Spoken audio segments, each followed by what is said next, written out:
Welcome to field baseball federation of India. ఈ field baseball అనేది తెలంగాణ రాష్ట్రంలో రూల్స్ అండ్ రెగ్యులేషన్ ద్వారా ఇక్కడ ప్రారంభించడం జరిగింది. సో ఈ ఫీల్డ్ బేస్బాల్కి సంబంధించిన కోర్ట్ మెజర్మెంట్ అంటే ఏ ప్లేయర్ ఎక్కడ నిలబడతారు, ఏ టీంకి సంబంధించిన ఏ ప్లేయర్ ఎక్కడ నిలబడతారు అనేది మీకు ఈరోజు స్పష్టంగా చూపించడం జరుగుతుంది. సో ఇక్కడ మనం చూస్తే టాస్ విన్ అయిన తర్వాత మనం ఇక్కడ చూస్తే సో ఇది సెంట్రల్ సర్కిల్. ఈ సెంట్రల్ సర్కిల్ వచ్చేసి మనకు 1 మీటర్. సో ఇక్కడ ఏ టీం మరియు బి టీంకి సంబంధించిన ఇద్దరు ప్లేయర్స్ ఉంటారు. సో ఇక్కడ ఏ టీంకి సంబంధించిన ప్లేయర్ ఒక కాలు అంటే ఎవరైతే టాస్ విన్ అవుతారో ఒక లెగ్ ఇలా లోపల ఒక లెగ్ బయట ఉంటుంది. సో బి టీంకి సంబంధించిన ప్లేయరు వాళ్ళు 2 కాళ్ళు లోపల పెట్టి ఉంటారు. సో అదేవిధంగా చూస్తే మనం ఇక్కడ మనకు బేస్ అనేది స్టార్ట్ అయ్యేది ఫస్ట్ బేస్. మనకు ఫస్ట్ బేస్ అనేది ఇక్కడ నుంచి స్టార్ట్ అవుతుంది. సో ఈ ఫస్ట్ బేస్ నుంచి మనం చూసుకుంటే ఇక్కడ స్ట్రేట్గా 1 లైన్ ఉంటుంది. సో ఈ సర్కిల్ ఉంటుంది. సో సర్కిల్ గురించి మనకు ఇక్కడ కూడా ప్లేయర్లు నిలబడి జరుగుతుంది. సో ఇక్కడ కూడా ఏ టీంకి సంబంధించిన ప్లేయర్ బేస్లో ఒకరు, ఫీల్డ్ ఇది బేస్, ఇది ఫీల్డ్. సో ఫీల్డ్లో కూడా ఉంటారు. సో అదేవిధంగా చూస్తే ఈ ఫీల్డ్ మధ్యలో ప్లస్ ఈ బేస్ మధ్యలో కూడా ఏ టీం బి టీం ఈ 2 టీంలకు సంబంధించిన ఇద్దరు క్రీడాకారులు ఉంటారు. సో ఇక్కడ బేస్లో ఏ టీం ఉంటే ఈ బేస్ మిడిల్లో మనకు బి టీంకి సంబంధించిన క్రీడాకారులు ఉంటాడు ఇక్కడ. సో అదేవిధంగా మన ఫీల్డ్లో చూసినట్టయితే ఇక్కడ ఇక్కడ కూడా బి టీంకి సంబంధించిన ప్లేయర్ ఉంటారు. సో 1 లెగ్ ఇలా ఉండి ఈ పొజిషన్ మీద పడే వాళ్ళు, ఒక లెగ్ ఫీల్డ్లో, ఒక లెగ్ ఈ మన 2 ఫీట్కి సంబంధించిన ఈ బాక్స్లో ఉంటుంది, అంటే బి టీంకి సంబంధించిన ప్లేయర్. సో ఇక్కడ నుంచి మనకు ఈ సర్కిల్ స్టార్ట్ అయితే సో యాజ్ ఇట్ ఈస్గా మనం ఇక్కడ నుంచి చూసినట్టయితే సో ఇక్కడ కూడా ఇది బేస్ టూకి same as it is field అన్నట్టు. ఇది బేస్, ఇది ఫీల్డ్. సో బేస్ టూకి సంబంధించిన ప్లేయర్ ఇక్కడ ఉంటాడు. సో ఫీల్డ్కి సంబంధించిన ప్లేయర్ ఇక్కడ ఉంటాడు. అది కూడా 8కి సంబంధించిన వాళ్ళే. దీంట్లో ఎలాంటి కన్ఫ్యూజ్ అయ్యే అవకాశం లేదు. సో ఇక్కడ కూడా సేమ్ ఈ మిడిల్ డిస్టెన్స్లో కూడా సేమ్ ఈ 4 ఏరియాస్లో 1, 2, 3, 4 ఏరియాస్లో కూడా మిడిల్లో బి టీంకి సంబంధించిన ఉంటారు. సో యాజ్ ఇట్ ఈస్గా సేమ్ ఎక్కడైతే మనకు ఫీల్డ్లో బాక్సెస్ ఉన్నాయో అక్కడ బి టీంకి సంబంధించిన ప్లేయర్స్ ఉంటారు. మనం ఇక్కడ ఎక్కడైతే బేస్ ఉందో అది బి టీంకి సంబంధించిన వారు, ఎక్కడైతే ఎంటీ ప్లేస్ ఉందో అంటే బేస్కి స్ట్రేట్గా మనకు ఒక లైన్ ఉంటుందో అక్కడ ఏ టీంకి సంబంధించిన ప్లేయర్ ఉంటారు. సో ఫీల్డ్లో మనకు 4 ప్లేయర్స్ ఉంటారు, బేస్లో కూడా 4 ఉంటారు ఏ టీంకి సంబంధించిన వాళ్ళు. సో బి టీం కూడా సంబంధించిన వాళ్ళు కూడా 4 ప్లేయర్స్ ఉంటారు, ఫీల్డ్లో బేస్లో కూడా 4 ఉంటారు, టోటల్ 8 మెంబర్స్. సో సెంటర్ సర్కిల్లో మనకు సంబంధించి ఏ టీం ప్లేస్ బి టీంకి సంబంధించిన 2 ప్లేయర్లు ఉంటారు. So total 9 members.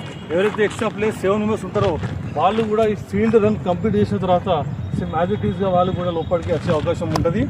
సో అదేవిధంగా ఈ బేస్ మధ్యలో ఎవరైతే మనకు 8కి సంబంధించిన ప్లేస్ రన్ కంప్లీట్ చేసిన తర్వాత బాల్ త్రో చేసినాక వాళ్ళు అవుట్ అవుతారో వాళ్ళు కూడా ఈ 7 ప్లేస్ తర్వాత కూడా వాళ్ళకు రన్ చేసే అవకాశం ఉంటుంది లాస్ట్కి. సో దీంట్లో కూడా 3 పాస్లు మిస్ అయిన వాళ్ళు కూడా దీంట్లో సస్పెండ్ చేయడం జరుగుతుంది. సో వాళ్ళు అవుట్ అని మనం భావించాలి. సో మనకు పాసెస్ చూడండి, మనం బేస్ 1 నుంచి బేస్ 2, బేస్ 2 నుంచి బేస్ 3, బేస్ 3 నుంచి బేస్ 4, బేస్ 4 నుంచి మళ్ళీ సేమ్ యాజ్ ఇట్ ఈస్గా బేస్ 1కి పాస్ వేయాల్సి ఉంటుంది. సో ఎప్పుడైతే మనం బాల్ పాస్ చేస్తున్న సమయంలో బీటింగ్కి సంబంధించిన ప్లేస్ మధ్యలో బాల్ పట్టిన వాళ్ళు పడితే ఎవరైతే బాల్ త్రో చేస్తారో ఏ టీంకి సంబంధించిన ఆ ప్లేయర్ మాత్రం అవుట్ అవుతారు.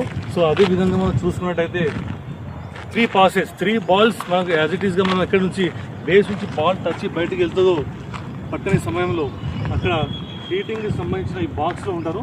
సో బాక్స్లో ఉన్న ప్లేయర్ ఏం చేయాలంటే సెంట్రల్ బేస్కి ఉన్న ప్లేయర్కి వాళ్ళు బాల్ పాస్ చేస్తే వాళ్ళు ఆ బాల్ తీసుకొని ఏటింగ్కి సంబంధించిన ప్లేయర్కి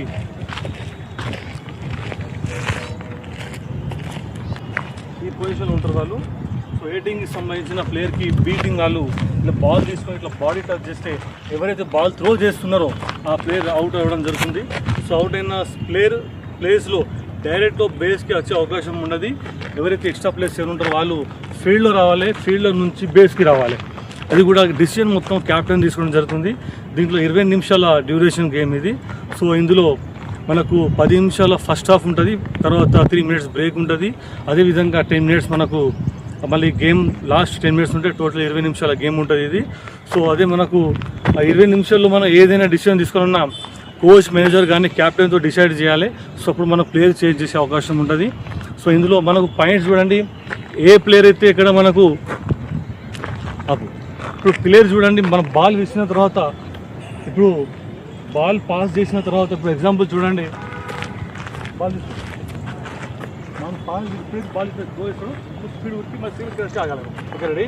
ఇప్పుడు ఇక్కడ బేస్ 1కి సంబంధించిన ప్లేయర్ బేస్ 2కి బాల్ త్రో చేసేటప్పుడు అప్పుడు బేస్ 1కి సంబంధించి బేస్ 1 సో ఫీల్డ్ 1 అవుతాడు. ఓకేనా. సో ఫీల్డ్లో ఉన్న క్రీడాకారులు రన్ కంప్లీట్ చేసి మళ్ళీ సేమ్ యాజ్ ఇట్ ఈస్ వస్తే ఒక పాయింట్ అని చెప్పడం జరుగుతుంది. Ready start the game. Run ఇప్పుడా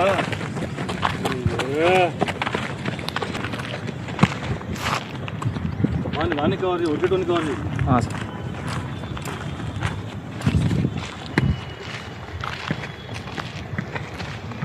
సో ఈ విధంగా ఇక్కడ ప్లేయర్ ఎక్కడైతే రన్ చేసి కంప్లీట్ చేస్తున్నారో ఎండ్ ఎక్కడ నుంచి స్టార్ట్ అవుతుంది, స్టార్ట్ కూడా ఎక్కడైతే ఎండ్ కూడా ఎక్కడ అవుతుంది.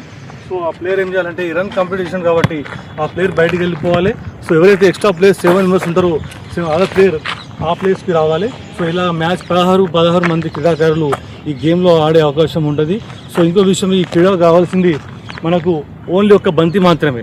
సో ఒక బాల్ మాత్రమే, ఒక బాల్తో 16 + 16 32 పిల్లలు ఆడడం జరుగుతుంది. సో ఇందులో 32 పిల్లలకు ఈ క్రీడలో మనకు ఆడే అవకాశం దొరుకుతుంది. సో ఇందులో ఇది చాలా లో బడ్జెట్ గేమ్. అంటే ఒక్క బంతితో 32 పిల్లలు ఆడుతున్నారంటే ఇది అంటే ఒక క్లాస్ రూమ్లో ఉన్న క్రీడాకారులు అందరూ ఒక గేమ్ ఆడుతున్నట్టు. సో ఇది చాలా లో బడ్జెట్ గేమ్ ఇది. సో దీంట్లో మనకు కావాల్సింది ఒక 300-400 బాల్ మాత్రమే. ఒక బాల్తోని 32 క్రీడాకారులు దీంట్లో ఆడడం జరుగుతుంది. సో ఈ గేమ్ని మేము కొత్తగా తెలంగాణ రాష్ట్రం నుంచి రూల్స్ అండ్ రెగ్యులేషన్ ద్వారా మేము ప్రపంచం మొత్తం మేము ఇంట్రడ్యూస్ చేయడం జరుగుతుంది. సో అందరూ ఆదరిస్తారని మనస్ఫూర్తిగా కోరుతున్నాను. Thank you.